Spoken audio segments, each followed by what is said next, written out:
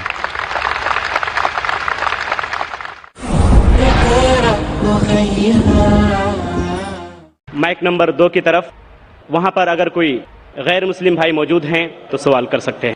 ہاں، میں راجیش کدر بول رہا ہوں. میں انجینئرنگ اسٹوڈنٹ ہوں. میں آج اپنے آپ کو بہت پراؤڈ فیل کر رہا ہوں